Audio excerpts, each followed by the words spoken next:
group work later on in the semester in terms of even presenting to one another and so forth, it would be much, much easier to do that over there. So I'm going to try and arrange it. But, we'll have to meet here next week, but if it's free, we'll just move on over and make a claim over there. So, okay. Well, all the time we'll have this morning is to just work from the grant material around sin. So let's kind of plunge into that and offer a summary and some highlights from that material. Grant begins chapter 4 with a very, very fascinating question, and it's really probably a question we should linger on for just a minute. The question goes like this: how is sin a universal fact before it becomes an individual act? How is sin a universal fact before it becomes an individual act? So let's linger here for just a minute. What does that stir for you in terms of insights or conclusions that you might draw about this tension or this polarity of point he's making? Anyone wants to say? What's your sense of it? Well, I feel like very simply, one of the strands was talking about we live in a system and a structure that is so sinful that oppresses us in so many ways. Okay. That it's hard for us to know the clear path or the right path because we've got so much coming down at us that's unhealthy in many ways, and so much of it that's been normed as normal. Okay. So it's hard to not be affected by those sinful structures around us. So systemic, in other words, creating a systemic consciousness would be a useful, helpful notion, you're saying. For sure, yeah. Okay. Anyone else? Yeah. My personal understanding of sin is that it's actually a posture before God, that the act is a symptom of posture before God. And so the fact is that we, as a creation, have a posture towards God that can only partially embrace holiness. Okay. That there's something inherent in our system that needs to be constantly realigned towards God, and if we're not doing that realignment, we're going to be out of sync with God, and our actions are going to show it.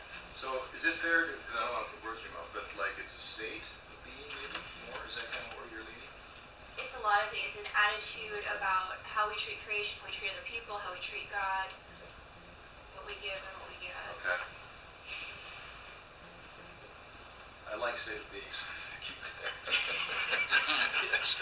I'm not disagreeing here. You're totally right on. I like the idea of sin being estrangement or kind of this lack of understanding of our true nature.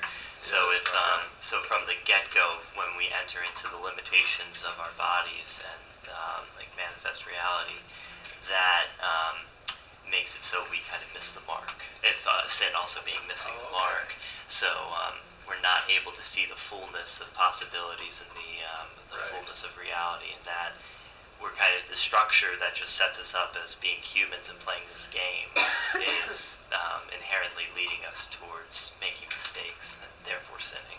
So should that mean that we should have a morbidity toward our sin? Toward sin? No. Okay. Good answer. Why is that a good answer? I mean, what are we to avoid that? What's your thought? Due to lack of the perfect caregiver, Okay. then we have some grooming or ill feelings from our infancy, leading to the structure of sin. Okay. So we don't have a perfect society where we can have perfect human beings. Okay. Well, St. Paul says, my sin is ever before me. So that's a lot of sin, isn't it? Yes. I think that number one, that we as humanity, we're inherently good. And I think that the sin is the ignorance of self, of our true selves, just like Phil said. And I think also that it's the turning away from God. Okay. And what impels us to turn away from God is facilitated by humanity's gift of free will. Okay. Well, I think I really appreciate, one more. Yeah.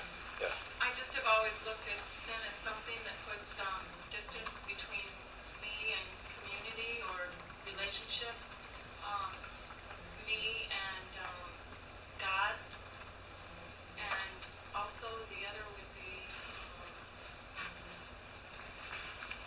my true self. Okay. Yeah, I think that's excellent. I'm going to point to something here in just a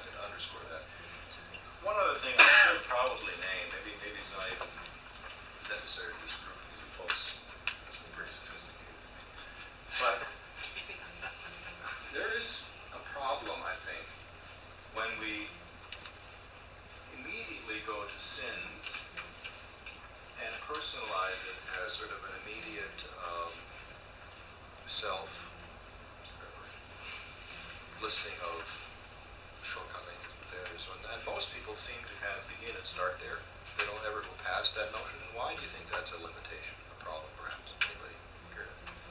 Because you blame the victim? Yeah, and Because you're not taking someone's context into account. and it forms a kind of a scrupulosity, okay, and a kind of a picking at Yeah. particular instances, violations, and it sort of creates a kind of a split sense of self in a way. And it really, I think, undermines true ownership and true responsibility. So I think I find a lot of people run from the sin negation, or the sin idea, sin notion, because they tend to go on a hunt for sins in the plural. You know, stuff we do, bad stuff we do, sort of thing. And it sort of ends up with this feeling of badness.